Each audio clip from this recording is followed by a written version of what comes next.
آج ہم بات کریں گے ڈرامہ سیریل دنیا پور کی، جس میں آپ کو دکھایا جائے گا کہ شمیر میر حسن سے کہتا ہے کہ میرے پاس ایک رستہ ہے جس کے ذریعے ہم اپنے بابا کو نوابوں کی قید سے چھڑوا سکتے ہیں۔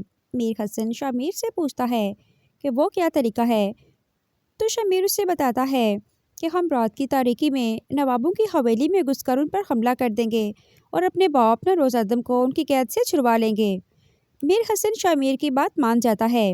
ساتھ کے ناظرین آپ دیکھیں گے کہ نواب انا کو بلاتا ہے اور اس سے کہتا ہے کہ شمیر نوروز آدم کا بیٹا ہے، وہ کچھ بھی کر سکتا ہے کیونکہ میں نوروز آدم کو اچھی طرح جانتا ہوں۔ تو انا کہتی ہے کہ میں نے جو کچھ شمیر کے ساتھ کیا ہے، اس کے بعد شمیر زندہ لاش بن چکی ہے اور زندہ لاش کچھ بھی نہیں کر سکتی۔ مگر نواب انا سے کہتا ہے کہ نوروز آدم کا بیٹا شمیر اتنی طاقت رکھتا ہے کہ وہ ہم سے ہمارا عہدہ چھین سکتا ہے۔ مگر انا اپنے باپ کی بات نہیں مانتی ہے اور کہتی ہے کہ شمیر کو میں اچھی طرح جانتی ہوں، وہ اتنا بہادر نہیں ہے، وہ کچھ بھی نہیں کر سکتا۔ اگر اس نے کچھ بھی کیا تو میں اسے گولی مار دوں گی، کیونکہ پہلے جب میں نے اس پہ حملہ کیا تھا تو مجھے افسوس تھا، دکھ تھا کہ میں نے اس کے ساتھ ایسے کیوں کیا، مگر اب اگر اس نے کچھ بھی ایسا کیا تو میں اسے مار کر خوشی محسوس کروں گی۔ یہ کہہ کر انا اپنے کمرے میں چلی جاتی ہے۔ ادھر ناظرین آپ دیکھیں گے کہ رات کی تحریکی میں شمیر اور میر حسن نوابوں کی حویلی میں گھس آتے ہیں اور ان کے سپاہیوں کو مار دیتے ہیں اور ان کے بہت ہی خاص آدمی ضمیر کو اپنی قید میں لے لیتے ہیں۔ جب انا کو یہ بات پتہ چلتی ہے کہ شمیر نے ہم پر حملہ کر دیا ہے تو وہ اپنی بندوق لے کر شمیر کو مارنے کے لیے آتی ہے۔ شمیر جب انا کو دیکھتا ہے تو اس پہ اپنی بندوق تان لیتا ہے اور اس سے کہتا ہے کہ بتاؤ انا، تم نے کیوں کیا میرے ساتھ ایسا؟ تو انا کہتی ہے کہ تم لوگوں نے میرے بھائیوں کو قتل کر دیا، اب میں اپنے باپ کا واحد سہارا ہوں، میں اپنے باپ کو نہیں چھوڑ سکتی، اس لیے میں نے تمہارے ساتھ سب کچھ کیا ہے۔ تو اپنے باپ کے ساتھ مل کر میں نے تم پر حملہ کیا تھا، تمہیں اپنی قید میں لے لیا۔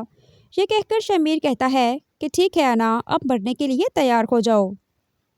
ادھر ناظرین آپ دیکھیں گے کہ میر حسن نواب کو گھٹنوں کے بل بٹھاتا ہے۔ انا اپنے باپ کو اس حالت میں دیکھ کر رونا شروع ہو جاتی ہے۔ تو شمیر کہتا ہے کہ تم پریشان مت ہو، میں تمہیں نہیں ماروں گا۔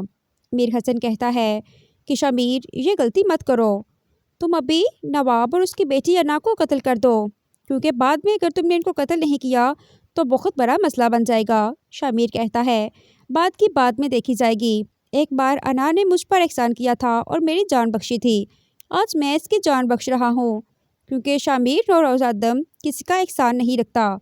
یہ کہہ کر شمیر اپنے باپ نوروز آدم کے پاس جاتا ہے اور اسے نوابوں کی قید سے چھڑوا لیتا ہے۔ شمیر ضمیر کو لے کر اپنے ساتھ چلا جاتا ہے اور اپنے باپ نوروز آدم کو بھی۔ جب شمیر اپنے باپ نوروز آدم کو لے کر اپنے گھر جاتا ہے تو وہاں پہ بہت سارے لوگ نوروز آدم کو دیکھ کر خوش ہوتے ہیں۔ نوروز آدم کہتا ہے کہ بیٹا، مجھے تم پہ فخر ہے کہ تم نے جتنی بہادری کے ساتھ ان لوگوں میں سے چرا کے مجھے لائے ہو، میں فخر کرتا ہوں کہ تم میرے بیٹے ہو۔